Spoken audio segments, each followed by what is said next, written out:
We welcome you to hour number 3, live right here on College Football Today on SportsGrid. A busy Saturday. There's an Army-Navy game to give you best bets for. There's a Heisman Trophy to be crowned tonight in New York City, and an early look at the guys maybe in contention for the award next season in just a little bit. But we are also just 1 week away, less than that, in fact, from the start of the first ever 12-team college football playoff. So the mastermind of the college football pigskin, Joe Lisi, OK Dubs, Kevin Walsh, and myself, Ben Stevens, get you set for the CFP here in the opening half hour of our third and final. We'll break it down in a couple of ways. We'll start at the quarterback position first and foremost. The coaching advantages in our matchups of our CFP contenders in just a little bit.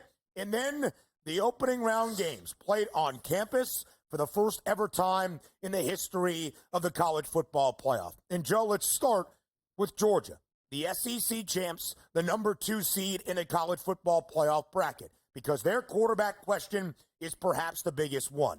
Who is even going to be out there in just a few weeks as UGA has earned the opening round bye? At the very end of the opening half last week in Atlanta, Carson Beck was injured, did not play a majority of the second half, didn't hand the football off to Trevor Etienne for the game-winning score in overtime. UCL injury to Carson Beck. Joe, let's start with his availability. Do you believe when the Bulldogs take on the winner of Notre Dame and Indiana, Carson Beck will be starting for Georgia? No. And again, that's the way I would cap it right on. If you're going to back Georgia in any capacity, you have to believe that Gunnar Stockton's going to be under center for a majority of the playoffs, depending upon how long that is. Can't buy into the fact that the UCL is going to be good. The fact that it's his throwing arm as well, that's another factor.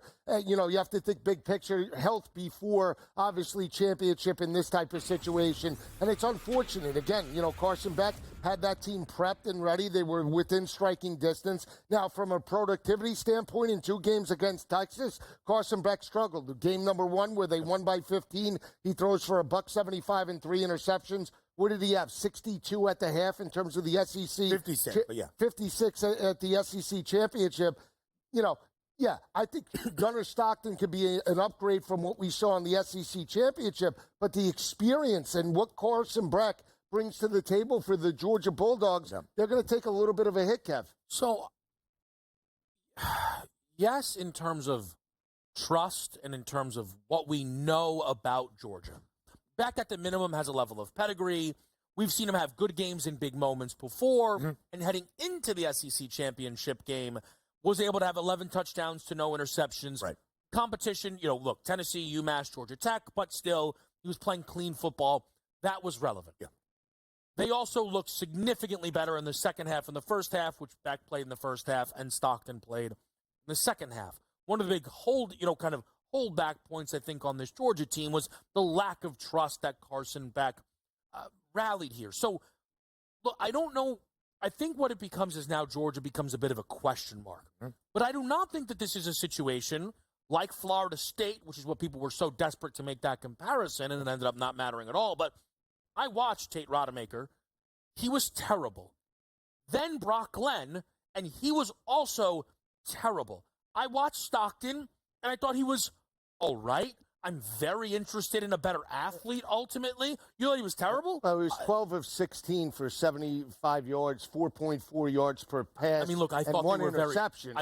Critical interception. I thought the critical interception was evident of what Todd Monken thinks about his quarterback in Gunnar Stockton and the positions to put himself in, which are not very many, to elevate the offense. And then when you put him in a dangerous spot, it turns out the hesitation was correct. Now, there is 2.5 weeks. They have already started their bowl prep. Nobody knows better Carson Beck's status than Kirby Smart, Todd Monken, and the rest of that Georgia staff in Athens. But I would be concerned if Gunnar Stockton is lining up as their starting quarterback in terms of the overall offensive production for this Bulldogs team. So what I would say, and listen, we can disagree, that's fine. Everyone, when he threw that football, before it lands, what are they doing? I think they trust the kid. Listen, he made a terrible throw and ultimately maybe, but For whatever reason, they've seen enough that they actually like Gunnar Stockton. The opening drive of the second half, they got into 3rd and 2. ETN had been running well right out of the gate, and it was obviously they were going to run the football. An 18-yard completion there. And I was like, whoa, seemingly they trust this kid a little bit. Look, they didn't let him go out there gunslinger McGee. Right. That would have been insane. Right. They're playing Texas in the SEC title game. Arguably the best defense in college football, by the way, is where he made his debut. Right. No, I just want to say this, but we're in agreement that if you're going to bet Georgia, like people that if we know what we're getting ourselves into with Georgia, and we have our own opinions about where we feel Georgia stands. They're going to be going up against not just Texas, that had one of the best secondaries, but assuming that Notre Dame gets this victory, again, one of the top secondaries in all of college football, right? You got to put it in your head that Stockton's going to be under center as opposed to Beck. And then if Beck is under center, hey, it's an added benefit. Put it into your head, though, that Stockton is under center. So a couple of things. Still 2.5 weeks until Georgia will play in the Sugar Bowl in New Orleans. They will get that additional time either for rest and health for Carson Beck or that preparation for Gunnar Stockton. I was thinking Todd Monken, Ravens. It's Mike Bobo, the offensive coordinator in Athens. Now, time for Bobo to instill Gunnar Stockton in this offensive system. And to your point, Kev, we heard it from Kirby Smart after the game in his quick post-game interview. They believe in Gunnar Stockton as a leader and as a winner. The sophomore from Tiger, Georgia, and his accolades in high school to be there and to be trusted if needed.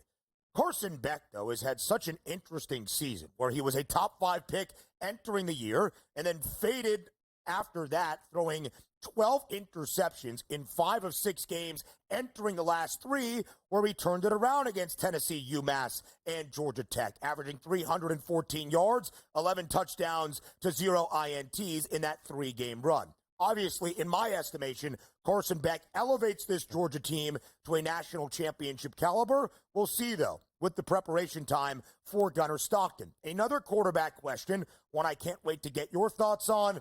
That would be the situation for Texas, because you looked at the Longhorns' offense in that SEC championship game, and some of the juice that Quinn Ewers used to have doesn't seem to be there, whether it's ability or injury status that might be a little bit more kept under the radar than we even have an understanding of. What does Steve Sarkisian decide to do for the college football playoff? Will it be Quinn Ewers to start? Will Arch Manning be in the fold? How much Arch might we see? Kev, what do you think is the best plan for Texas to put in place? So, look, I truly find Sark, I think ultimately you look at the resume, he's one of the best coaches in college football, but he clearly is hoping to always get the job done by keeping the status quo. For anyone that remembers and was with us last year during our coverage of Washington, Texas, I called for his job in the moment because he couldn't do math. He didn't go for 2. It cost him a chance at winning that football game, quite frankly. You can, again, go back and watch that. But that is exactly what happened with the decision that he made in that moment. It is what it is. Them starting Quinn Ewers, not just against Georgia, but against Texas A&M, it's cowardice. It is inexcusable. Quinn is less than 100%. So you have an out. And you have Arch, who we know what he brings to the table. The risk you run by playing Arch is he's so good you have to stick with him.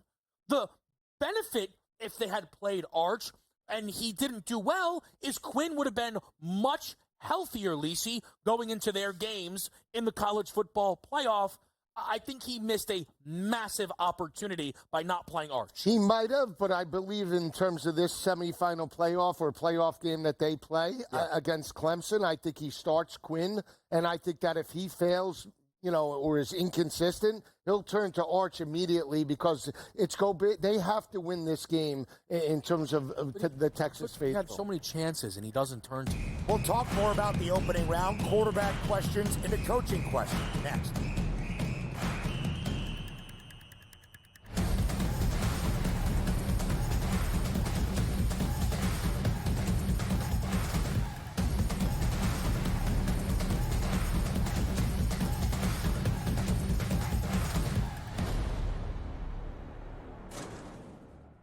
The sharpest football contest show in the land. The Las Vegas Football Contest Show focuses on Circus Sports Million, Circus Survivor, and the Westgate Super Contest, handicapping the games and releasing our contest picks every week of the season. With two former Super Contest winners, Brady Cannon and James Salinas, a former NFL player, Mike Pritchard, and over $1 million in contest prize money won combined, the Las Vegas Football Contest Show will have you prepared this season like none other. Uncle Stevie can just walk up the aisle like he's at the supermarket. I'll get a starting pitcher here, I'll get a closer here, I'll get a first baseman here, and he'll just keep throwing things in the cart because there is no limit. Now he's gone, so they got to go get arms to make that team better. Because the bottom line was they were just outclassed by the Dodgers. Let's face it, they got their ass beat. Pharrell Coast to Coast, only on SportsGrid. I'm actually not even on a side today. Yeah. And I'll get to that. Why are you on Texas? I gave them a chance. Maybe not me as the overwhelming authority in college football, but entering that game on this set to you guys, I said there was one elite defense entering the matchup in Austin back to end out October. It's not the Bulldogs like it used to be. It is Texas.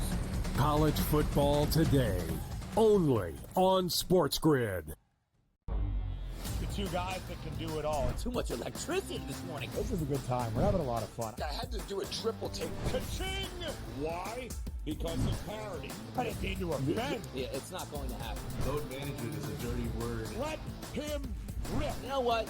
Circumstances provide the results. What? How do you do this once? Oh, Donnie, you got such a good show there. A network that is booming.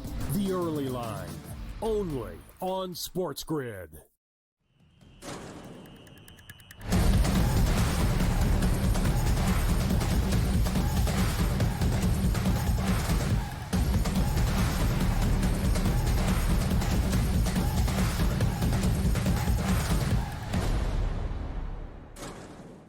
The debate that has followed Texas for most of this season. Should it be Quinn? Should it be Arch? It is a question that Steve Sarkisian has one more week to answer, as Texas will host Clemson as the largest favorite of the opening round of the first ever 12-team college football playoff next Saturday afternoon. The Longhorns are an 11.5-point favorite against the Tigers. We still presume that Quinn Ewers will be the starter, even if he hasn't or will not be 100% healthy. I would expect to see more of Arch Manning outside of just being a power quarterback on short-distance running plays. But it is really interesting with some of the odds and how they stack up in the first ever 12-team college football playoff. We have multiple rounds, not just the semifinal matchups in a championship game, so we get some betting markets that we do not often see.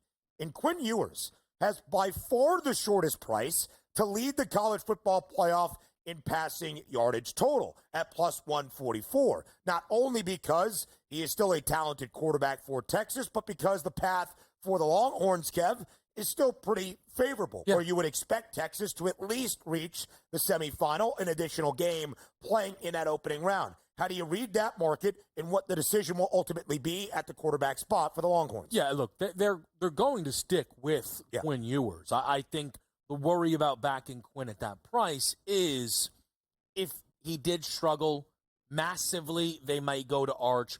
I think it's more the injury element there, though, where I just think we kind of know we don't have ourselves a fully 100% healthy player all in all there. And, you know, that makes for an interesting situation. But I think also, Joe, you don't really have, you know, Quinn has this plus 144 number because of who Texas is and the price, but you kind of look at it, nothing here is clear cut. Like, I think Beck would probably have been the favorite had he been healthy. Right. But look at where Stockton is at 14-1. That's not a price because they're like, oh, Stockton's awesome. They're like, well, Georgia's playing in the next round, and there's a level of security that comes with that type of pick. Right, so you really need Gunnar Stockton, if he does play, if you're booking him at the 14-1 price, to really throw for basically 300 in his Got to make a national title game. Right, sure. So that's why when I look at this board, and it is intriguing, we don't get this. We see this on the NFL side. Yeah. We don't see it on the college side enough, and it's great.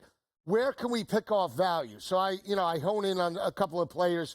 Yeah, Nico at 40-1, and if you believe that potentially Tennessee could strike the upset over Ohio State. They do face off against Oregon. It's to Kevin's point, they might be maybe 3.5, 4-point dogs in terms of that matchup. We know they're still a run-heavy type of offense, averaging well over 200 yards per game, but we saw Nico break out from a passing perspective in the 13-point win or 12-point win over Vanderbilt. They're going to need him to throw, right? So if you believe Tennessee, big picture, is going to be there, he has great value at 40-1. The other player that I would look at is Dylan Gabriel at plus 680. I mean, talking about the number one team in the country, well, whoever they play in terms of that first-round game, they're going to have to chuck it. And if they do win, now you have potentially the best quarterback on the best team. And two of his best games this year for Gabriel, 283 and 4 touchdowns in the Big Ten title against Penn State. 341 and 2 passing scores, 3 total touchdowns against Ohio State. I like the number on Dylan Gabriel. Now let's talk from quarterbacks to coaching questions we have entering the college football playoff. We joked in the immediate aftermath that maybe it wasn't so much of a joke. Could Ohio State, still as a national championship frontrunner, solidified their bid to a college football playoff, play in the CFP with an interim head coach? That is not going to be the case. The athletic director in Columbus, Ross Bjork, has instilled his confidence in Ryan Day, not just for a college football playoff run, but for now, 2025 and beyond. Let's look at Ryan Day, Lisi guy, and where things are in Columbus. 6 full seasons at the helm, a 66-10 record. That is the second best FBS head coach winning percentage in the sport right now among active head coaches, only behind Dan Lanning. But against the best of the best. That is where you question Ryan Day, and certainly in the game against Michigan. Ryan Day is the head coach of Ohio State throughout the college football playoff. Can they find success, Lisi guy, and try to get rid of the bad taste from the game by contending for a national title? I think it's possible. On paper, they have the roster to compete. I think it's going to be a very difficult matchup, but just looking at the coaching perspective, Ryan Day has played in 4 college football playoffs, has played in terms of a national championship. I think the best coaching job that he actually did was the game that they lost in terms of New Year's Day to Georgia, with C.J. Stroud in terms of, hang on, not done. What I mean, just from a game plan perspective early on. But what I'm saying is not in the last minute and a half where he obviously opted for the field goal. Okay. But that, to me, from a game plan perspective, they challenged Georgia over the top with C.J. Stroud. That was probably, from a game plan perspective, in my opinion, his best matchup. He didn't win it, but again, we'll see. I like Josh Heupel. So if we're looking at this matchup, Ryan Day, Josh Heupel, I'll take the gunslinger. I'll take the house money. I think Josh Heupel can maybe dial up some things to confuse that staff. Here's where I think it's interesting, is we talk about who the bracket broke well for and did not. For Ryan Day specifically, right? All right, so if he loses the first game, he couldn't survive that, right? Okay, cool. If he gets to the Oregon game, I am not sure fans will be comfortable with, he can't go, we lost to the number one team in the country. It's like, no, you always lose to the number one team in the country. Plus, they're in the Big Ten. Yeah. I don't love that. Okay, boom. So maybe he beats Oregon. You might go, okay, that's job secure. Is it? Because now, if you get that far and you're in the semifinal and you lose that game, it'll be like, how did you not close the deal? Yeah. Okay, boom, he gets to the national championship game. I still feel as if he gets to that game and falls short, they'll go, he can't cross the finish line. I just don't know if there is, the way the path broke, I don't think he has an out, really. That's how I feel, at least. I could be off base. Yeah, no, listen, I would agree. I think they would move the goalpost for what that level of success would be. The Buckeyes right now tied for the third best price to win the national championship at 5-1. And I still think if you were to ask a lot of fans around CBUS, what would you rather have? A national championship, a game appearance in the national title, or just beat Michigan finally? They would say beat the team up north 10 times out of 10. We'll talk to coaches that will square off in the college football playoff, as again, we take an early look at those lines for our opening games of the CFP. Next on CFT.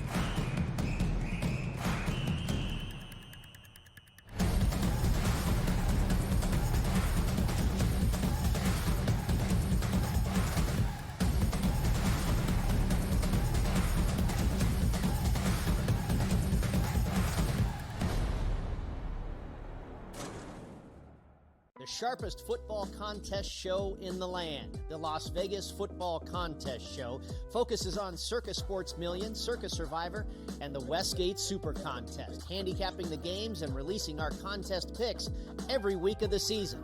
With two former Super Contest winners, Brady Cannon and James Salinas, a former NFL player, Mike Pritchard, and over $1 million in contest prize money won combined, the Las Vegas Football Contest Show will have you prepared this season like none other. Uncle Stevie can just walk up the aisle like he's at the supermarket. I'll get a starting pitcher here, I'll get a closer here, I'll get a first baseman here, and he'll just keep throwing things in the cart because there is no limit. Now he's gone, so they got to go get arms to make that team better. Because the bottom line was they were just outclassed by the Dodgers. Let's face it, they got their ass beat. Pharrell Coast to Coast, only on SportsGrid. I'm actually not even on a side today. Yeah. And I'll get to that. Why are you on Texas? I gave them a chance. Maybe not me as the overwhelming authority in college football, but entering that game on this set to you guys, I said there was one elite defense entering the matchup in Austin back to end out October. It's not the Bulldogs like it used to be. It is Texas. College football today, only on SportsGrid. The two guys that can do it all. Too much electricity this morning. This is a good time. We're having a lot of fun. I had to do a triple take. Ka-ching! Why? Because of parity. I didn't mean to offend. Yeah, it's not going to happen. Load management is a dirty word. Let him rip. You know what? Circumstances provide the results. What? How do you do this one? Oh, Donnie, you got such a good show there. A network that is booming. The early line, only on SportsGrid.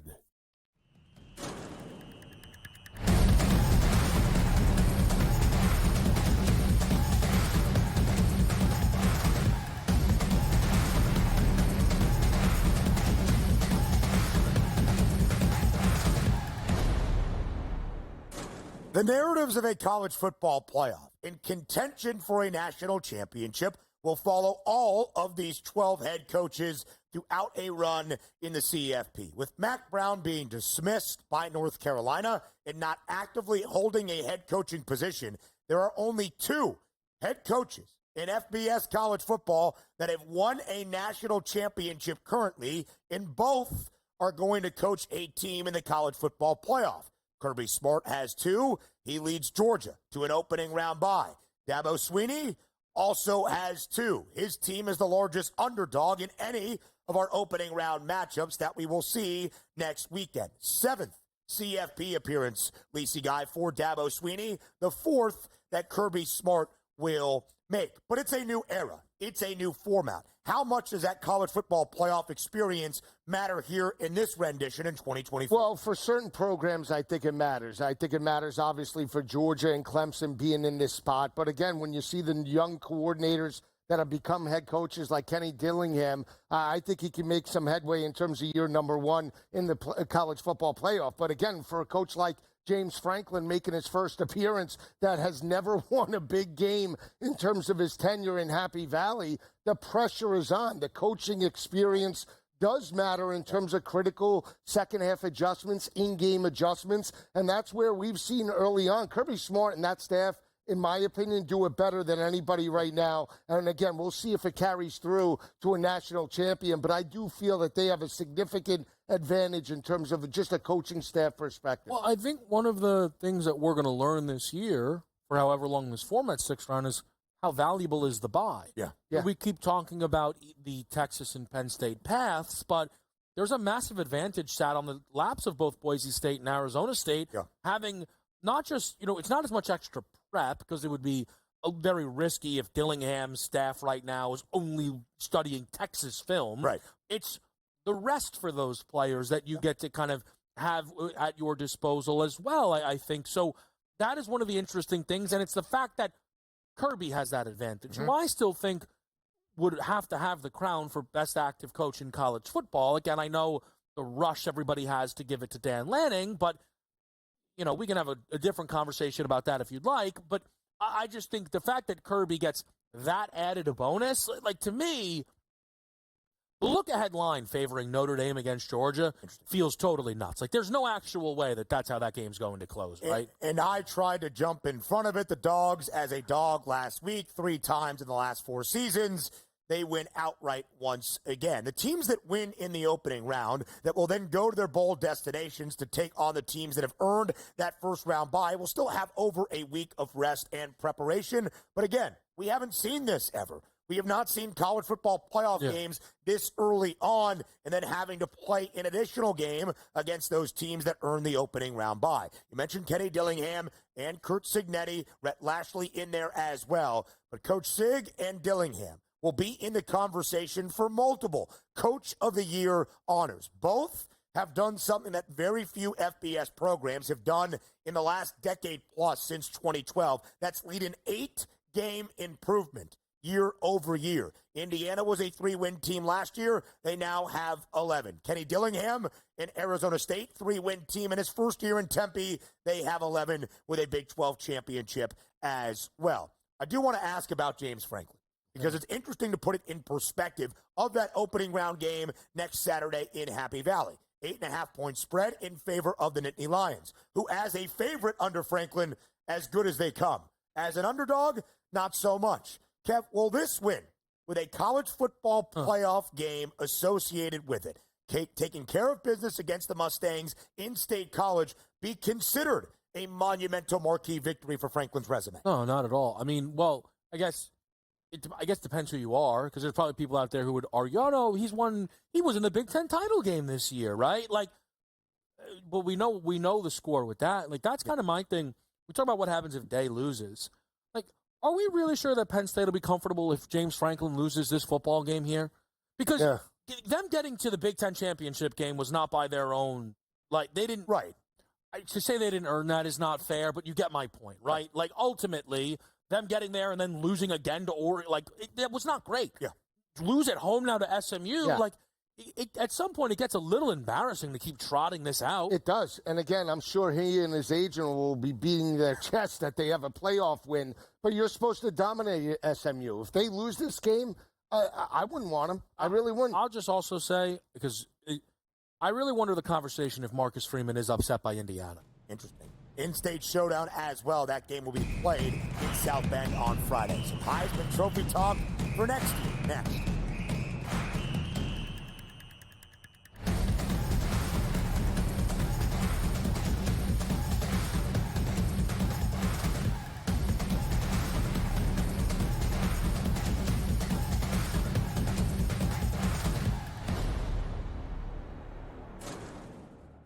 The sharpest football contest show in the land. The Las Vegas Football Contest Show focuses on Circus Sports Million, Circus Survivor, and the Westgate Super Contest, handicapping the games and releasing our contest picks every week of the season. With 2 former Super Contest winners, Brady Cannon and James Salinas, a former NFL player, Mike Pritchard, and over $1 million in contest prize money won combined, the Las Vegas Football Contest Show will have you prepared this season like none other. Uncle Stevie can just walk up the aisle like he's at the supermarket. I'll get a starting pitcher here, I'll get a closer here, I'll get a first baseman here, and he'll just keep throwing things in the cart because there is no limit. Now he's gone, so they got to go get arms to make that team better. Because the bottom line was they were just outclassed by the Dodgers. Let's face it, they got their ass beat. Pharrell Coast to Coast, only on SportsGrid. I'm actually not even on a side today. Yeah. And I'll get to that. Why are you on Texas? I gave them a chance. Maybe not me as the overwhelming authority in college football, but entering that game on this set to you guys, I said there is one elite defense entering the matchup in Austin back to end out October. It's not the Bulldogs like it used to be. It is Texas. College football today, only on SportsGrid. The 2 guys that can do it all. Too much electricity this morning. This is a good time. We're having a lot of fun. I had to do a triple take. Ka-ching! Why? Because of parity. I didn't mean to offend. Yeah, it's not going to happen. Load management is a dirty word. Let him rip. You know what? circumstances provide the results. What? How do you do this one? Oh, Donnie, you got such a good show there. A network that is booming. The Early Line, only on SportsGrid.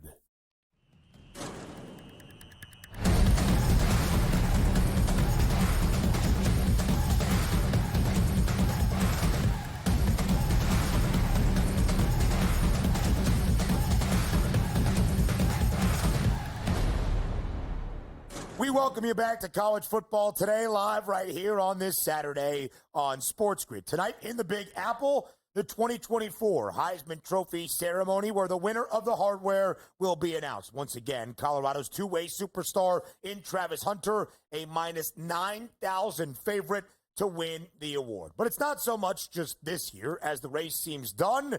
It is already an early look at next year. So welcome back a staple of College Football Today. That is K-Dub's house. It's been a while. I mean, it's been over a year, and usually we do this in season, but we mix it up a little bit, and we think about next year's Heisman Trophy. As always, there's three tiers: those that are not invited, those on the wait list, and those, like Lisi, open invite, walk in whenever you would like. That's it. You didn't expect that type of niceness.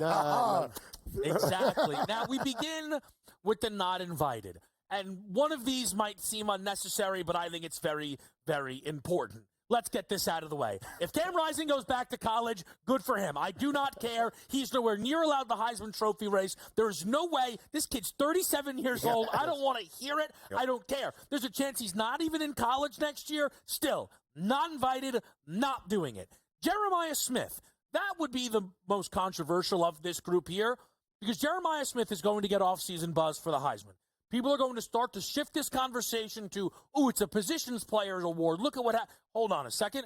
What was necessary for position players to get love this year was one guy being arguably the best defensive player and wide receiver in college simultaneously, and a running back flirting with the single-season record and going 11-1, then a conference championship victory as well. Jeremiah Smith would need to not be the best receiver in college football. He would need to be maybe the best player in all of college football by a monstrous margin. And then lastly, Malachi Nelson. I told you I will make an omission if he goes back to Lincoln Riley, but ultimately I'm not doing it. Didn't beat out Maddox Madsen.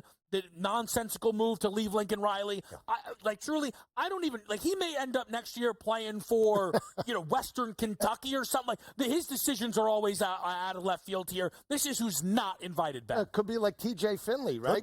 T.J. Finley in the transfer portal as well. Jeremiah Smith, one of the best wide receivers we understand, but I agree with you from the position aspect. Ryan Williams might have some a little debate going on with Jeremiah Smith as well. Two guys that if you let inside the velvet rope, I'd be like, is this the NFL draft conversation? But still, Jeremiah Smith and Ryan Williams in their freshman year can't go for at least another two as of right now. That is sensational. We'll have some great wide receiver talent back in college football. Here is the beautiful thing about the long off season that is college football. Through the bowl period prep and everything that we will see, this guy is going to land somewhere, and he is going to get a fan base incredibly excited about his prospect. The number one quarterback recruit in certain spots in the 2023 class. Does he still have a little bit of that gumption, a little bit of that juice? And that offseason optimism will build, and it will be fun to watch because, Kev, although he is not on your list, invited in to the Heisman house, into K-Dub's house, it is still worth noting that wherever he ends up, especially if it's at a power conference program, the price is going to be relatively short, at least to the lack of production he has had in college football. I think people will be interested because of who he is, which is why he is. Again, I think people will be interested in these two. No one will be betting Cam Rising, but I still had to make the point. Update the LinkedIn resume, Cam. It's time, brother. Let's get to your wait list here. Guys who could get some consideration depending on how things break. Devin Dampier. The thing is with this award, well, I don't think it's a position players award. It is a history award. Travis Hunter, never before seen. Genty flirted with it. Go back last year, Jaden Daniels. Statistically, maybe the best college football season we've seen at the quarterback position. I don't know if Devin Dampier can do that. I do know when a quarterback gives me 1,600 rushing yards and 19 rushing touchdowns, he could certainly start to change the conversation a little bit. If I get 25 and 25. Yeah. I expect Whittingham to be on a mission. I'm interested in Dampier at a number. Lenora Sellers. The wait list for Sellers is more so about what will I think of South Carolina. This is not a perennial powerhouse. They had themselves a great year. But Sellers, a youngster, had 100-plus yards on the ground against A&M and 166 on the ground on the road, both in wins, the second game against Clemson. That is so impressive. There will be buzz around Sellers, but I don't think you're going to be at South Carolina and win this award without 9 or 10 wins, which is the wait list aspect here. Jaden Rashada. We talked about the Georgia quarterback situation. What if Jaden Rashada wins a national championship? Okay, now I'm going a little bit crazy. I still wonder if they are at Georgia right now trying to figure out if it is not just Becker Stockton, is Rashada in the mix? We talk about pedigree, Ben. Rashada has it, and if he's with the Bulldogs, I think that's going to give him some consideration. It will be fascinating to see if Carson Beck and the UCL injury really has no shot of even factoring into the Georgia lineup throughout this college football playoff period. If in this mini training camp, Joe, that Mike Bobo in the system is drilling Jaden Rashada, get ready to go in case we need you. That preparation needs to be there because you would think the ceiling of a Rashada is higher than that of Gunnar Stockton, but it's clear Georgia, at least at this moment, has more trust in Stockton. This is the name that is going to fascinate me next year. I cannot wait to see what that number is. Avery Johnson had a super short price after the Pop-Tarts Bowl at 25-1. If Lenora Sellers looks good in the Citrus Bowl against Illinois, I think it will be a short number as well. Yeah, I agree. And when Spencer Rattler was at South Carolina transferring from Oklahoma, I think his number was in the area of about 60-1 preseason. Expect Lenora Sellers to be significantly lower. I would suggest in the area of about 30-40-1. And he takes games over. Took a LSU game over single-handedly. They lost out. That was early in the season, so he has great value. Jaden Rashada is interesting. 15, 14, Florida, Miami, Arizona State, and now Georgia.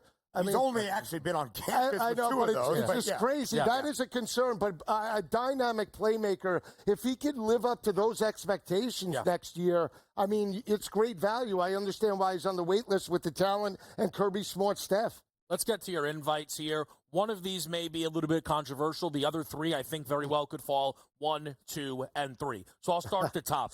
Arch Manning. I will be stunned if he is not the favorite for the Heisman Trophy when that opens up. Quinn can make any decision he wants. If he feels like backing up Arch, have fun. He's not going to get that starting job. Dante Moore, now at the new quarterback factory all of a sudden in Eugene, Oregon. Bo Nix would have won this award had they won the Pac-12 championship game, and Dylan Gabriel ultimately gets the most fanfare at the quarterback position. Dante Moore, a pedigree guy who goes to Eugene to sit, wait for a year for that opportunity. Nicky Treats is back.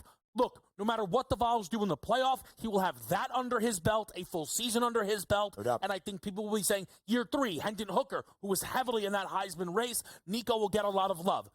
Again, controversial would be Bryce Underwood making this list.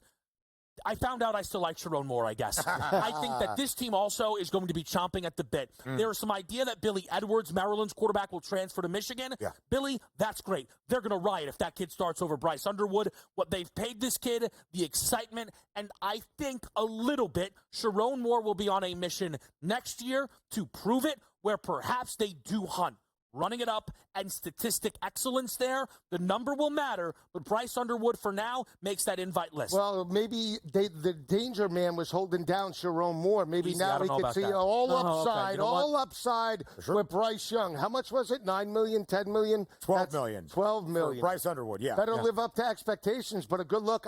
Dante Moore, all I think about is last year when we were in AC and him throwing 3 picks at UCLA against Oregon State. Dante Moore, athletic. So 2 things that kind of group this entire thing together. Not so much Nico Iamaleava, who we kind of forget had one of the 10 best prices entering this season at 14-1 to win the Heisman Trophy. What Quinn Ewers decides to do, more than likely reports saying still the NFL draft, but if he were to transfer, where would he go? Arch Manning should be the favorite in what Michigan ultimately decides, Kev, at that quarterback position. This, again, to me, I would be very surprised if Arch and Dante are not 1 and 2, which is where then Mr. Bilo, me, on Nico, if I get a better number than this year's number, I'll be tempted. Which was incredibly short to start this season. Some betting cards for this Saturday up next.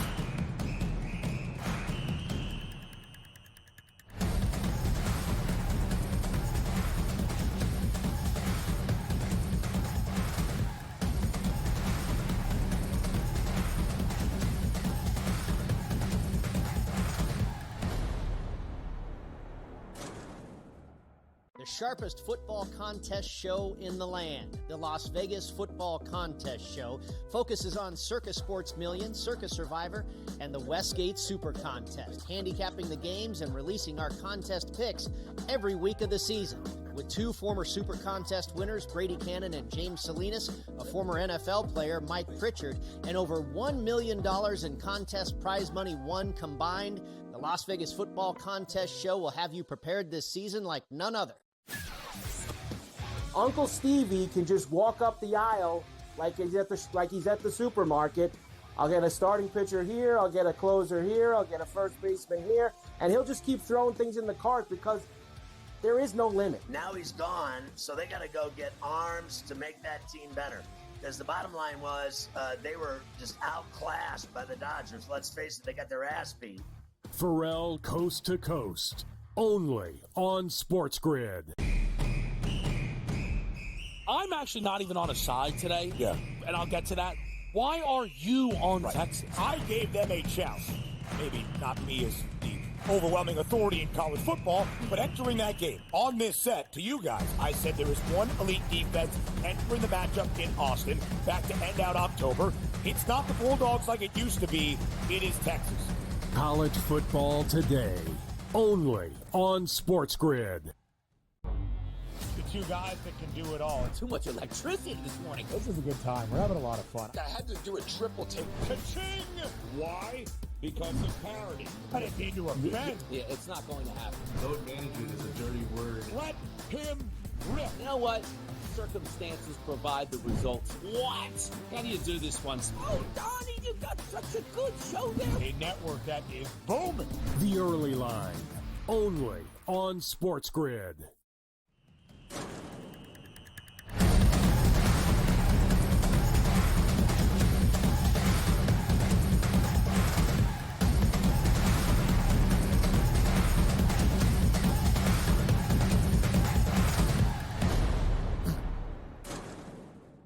Live right here on College Football Today, we get you set for this second Saturday in December. Yes, there are only 3 football games to be played on this Saturday at the FBS or in an FCS component. FCS playoffs going on right now as well. We'll, of course, give you some picks for the 125th Army-Navy game today in Landover, Maryland in just a little bit. It is our College Football Today game of the week, thus the big game best bet. So not a large betting card for any of us here, but still some picks to be handed out and some wagers to lock in. Mastermind, we start with you in that Celebration Bowl, the matchup of the champions of the MEAC, that's South Carolina State, and the SWAC, that is Jackson State, starts at noon Eastern time, so get those picks in right away. Lisi, guy, your betting card for this second Saturday in December is what? Yeah, we'll start with Jackson State. I like them plus the points. I think they have the better rushing attack, averaging 218 yards on the ground. This is an 11-2 football team,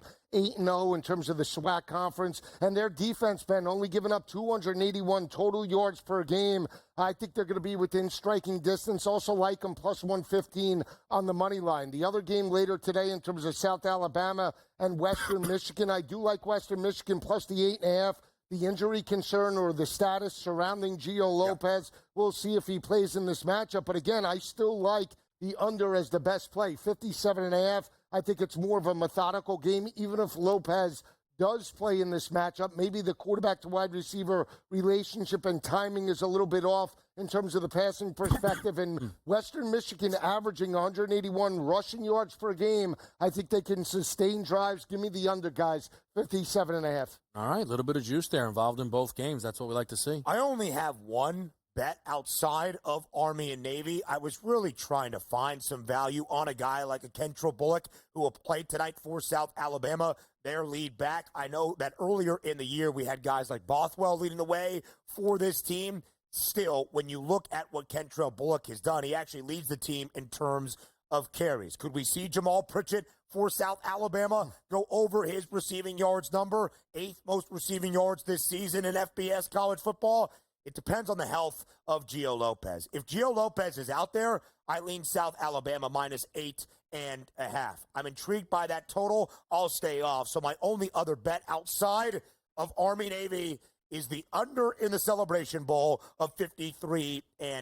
At the FCS level, the champions of the SWAC, Jackson State, and the champions of the MEAC, South Carolina State, two of the top 20 scoring defenses in the country. Two teams that get it done on the ground first and foremost, and you have two really good rushing defenses on the other side. But I believe that both teams will look to establish the run, draining the clock, keeping us under 53.5. Irv Mulligan, one of the leading rushers in FCS college football. He's the lead back for Jackson State today. I expect a heavy dosage of Mulligan in this Celebration Bowl matchup in Atlanta. I lean under 53.5, Kev. All right, fair enough there. I would just actually mention on Kentrell Bullock, I'm not playing it myself. Yeah.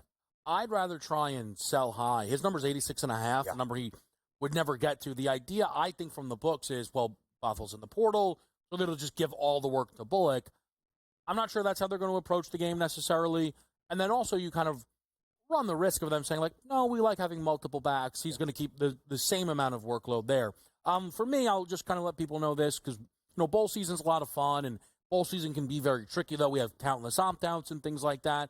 I personally wanted to give myself the task of betting the side of all of these bowl games. Yeah. So that begins today. It begins in the Celebration Bowl with 2.5 points on Jackson State. For a moment, there was a 3 out there last night. Blink and you missed it, which is unfortunately what happened for myself. But luckily, I guess maybe we're all getting the same 2.5 points now with Jackson State. The reality is I do think they win this football game. I'm backing the SWAC over the MEAC. I think, you make great points, Ben, in just terms of the history of letting people know how it's looked. I think for me, though, and I don't want to lean too much on it, but South Carolina State played Florida A&M this year. Yeah. They lost that football game ultimately. We saw Jackson State play that same SWAC team as a 4-point favorite, win it by 14 points. So I think that can kind of make a little bit of a difference here for a Rattlers team that had all in all a very up and down season. I'm trusting the SWAC this year. I'm trusting Jackson State in this game. I think they're more balanced. I think they are a great rushing team. I think they can throw as well. And then I'm going to lay the 8.5 points with South Alabama. What could be a little bit of a daunting number to lay when you're entering bowl season. I think there are some times we see spots and we go, nobody knows what's going on. Let me grab points and run away here. Yeah. But sometimes these games get very downhill. South Alabama had one last year as a 17.5-point favorites against the MAC team in Eastern Michigan. I believe that final score was 56-10. 59-10, I believe. But I was shorting them 3. And I think for South Alabama, you talk about Major Applewhite, his time at Houston, he was 0-3 against straight up in bowl games. Mm-hmm. I think now he was there, obviously, with this team last year, saw what they did against the MAC team, probably says, I got to get bowl wins under my belt here a little bit there. And I think South Alabama, that somewhat home field advantage they have with the game in Montgomery as well. And I'll just say this, if you wait for the Gio Lopez news, you might end up getting 10.5 at that point. Yeah. Because that's what's caused a lot of this movement in the market. And I still think Gio Lopez is going to play. He has the anytime touchdown prop that has actually worked in favor of Lopez hitting pay dirt. And it is a part of the reason his legs are as vital for this offensive attack. 465 yards, 7 rushing touchdowns, 18 passing TDs this year. We know how good offenses under Major Applewhite can be. We saw South Alabama score 84 earlier this year in a game as well. And Robbie Zell, who is the offensive coordinator for South Alabama, maybe more known for his Nick Saban impression. He played wide receiver at Alabama, a bright offensive mind. This South Alabama team, averaging nearly 35 points per game at 34.8, is going to be a great day of football here on this second Saturday in December. Next Saturday, triple header of college football playoff action, a Friday night game in the CFP as well. But part of the greatness of this Saturday is the pageantry, the history, and the tradition of the 125th Army-Navy game. Before we get to Army-Navy, final thoughts on the Heisman Trophy. Travis Hunter, minus 9,000 to win the hardware. Yeah. We expect that to be the result tonight, correct? Yes, absolutely. Greatest defensive and offensive player since Charles Woodson did it back in 97. So dominant effort for Travis Hunter, deserving. One player, interested to see what the NFL situation looks like. Do they try and keep him to one side of the ball? He is not just a snap count merchant. He is elite on both sides. If you are a hater, it is because you hate Army, Navy, best bets next.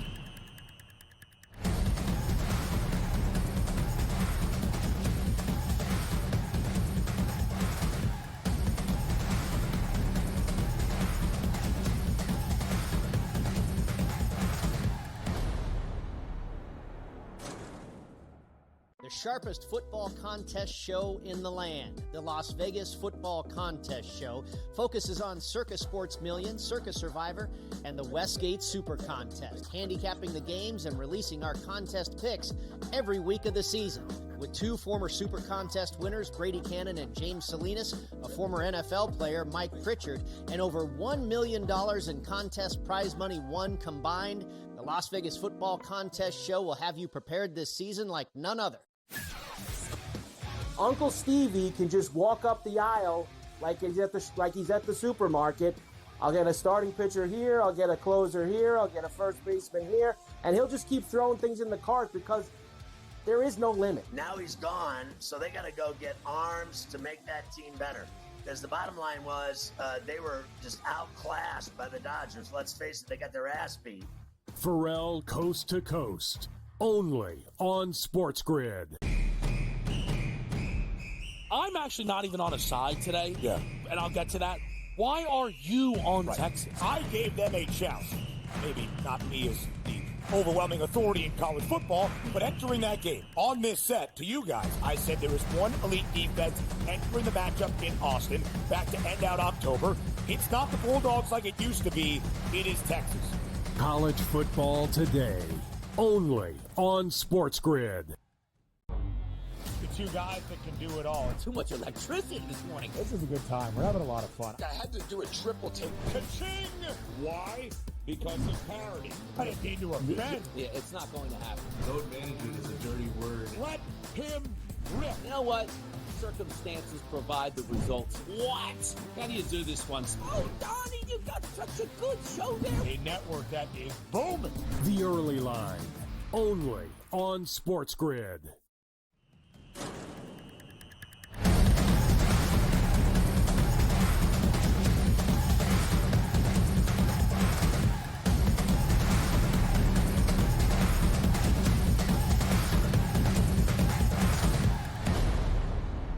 One of the great traditions in college football. It is our College Football Today game of the week, the 125th Army-Navy game today outside of the nation's capital in Landover, Maryland. At the home, Washington Commanders, where we are seeing a historic Army-Navy game. The most combined wins between these two sides in the history of this matchup that has been continuously played since 1930. Army has won 11 games. Navy has 8. That's 19 combined wins between these two. It should be as good as we have seen between the Black Knights and the Midshipmen in quite some time. So let's go to the odds. 6.5-point spread in favor of Army. The highest over-under we have seen for an Army-Navy game since 2019. Joe Lisi, the goal is always to sing second. Who sings second today in Landover, Maryland, with a Commander-in-Chief's trophy to boot? I think it's Navy plus the points. I like them plus the 6.5. I think they have the better passing attack, averaging 128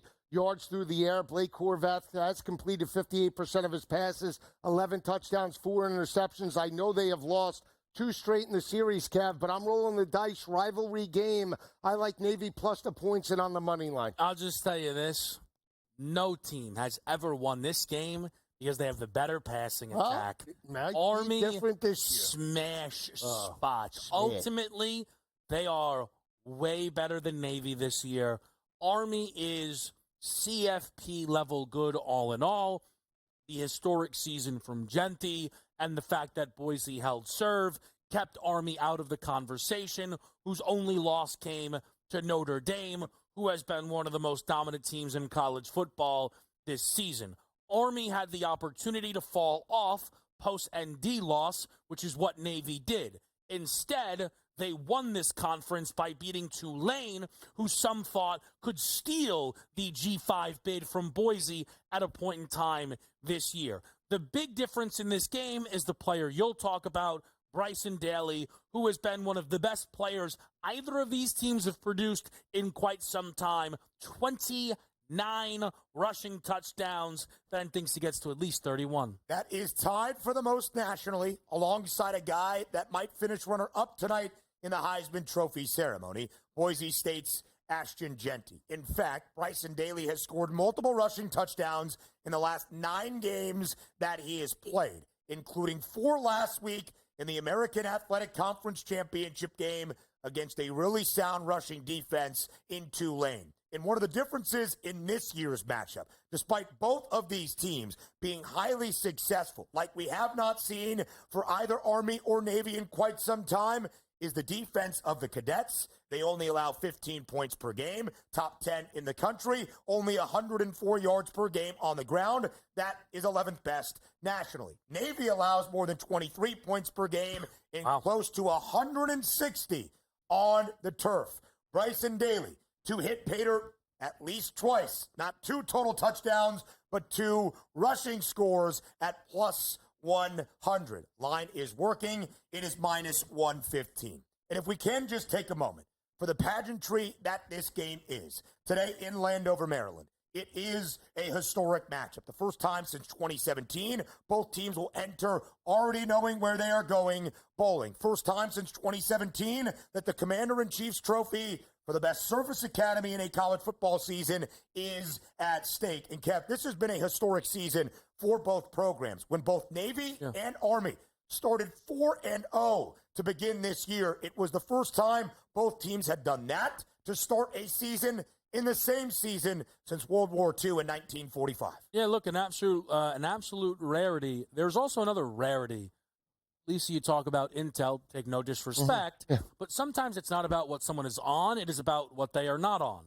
The fact that BSS, at no point here on our show today, gave out the under in this game is very telling to me, and I think I would be cautious on this total for that reason. I'm just calling I take that disrespectfully, by the way. No. Could be a lot of passing. No disrespect, you're not allowed. Could be a lot of passing chunk plays. If you want a final score prediction for me, that would be 24-7. Army wins this game. Wow. Okay. We don't normally give final scores. Go. Nah, I think it's more like, honestly, 17-13 Navy.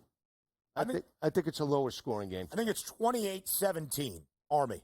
I think this game is higher scoring. I think Bryson Daly does find Pater a few times. The last time we saw an Army-Navy game even get close to that was the only ever time this game was also played in Landover. That was back in 2011. That does it for this edition of College Football Today. We'll see you next Saturday for the opening triple header of the opening round of the College Football Playoff. He's Kevin Walsh. He's Joe Lisi. I'm Ben Stevens. We'll talk to you then.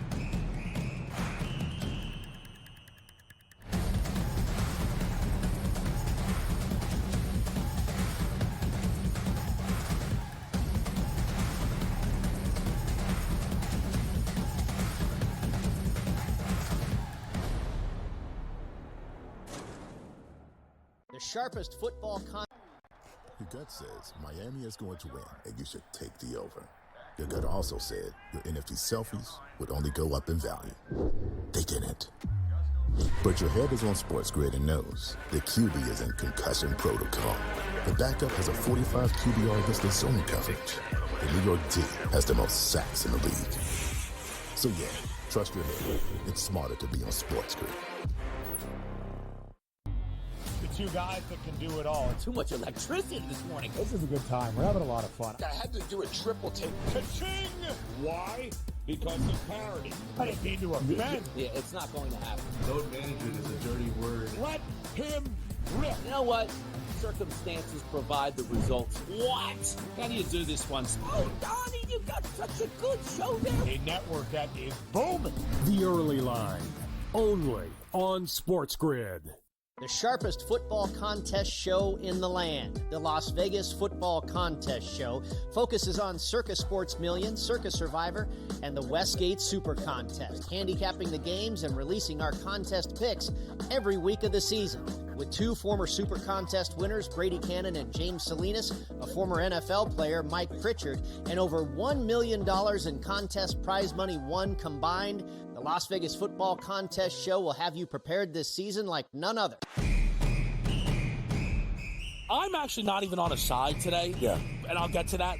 Why are you on Texas? I gave them a chance. Maybe not me as the overwhelming authority in college football, but entering that game on this set to you guys, I said there is one elite defense entering the matchup in Austin back to end out October. It's not the Bulldogs like it used to be. It is Texas. College Football Today, only on SportsGrid.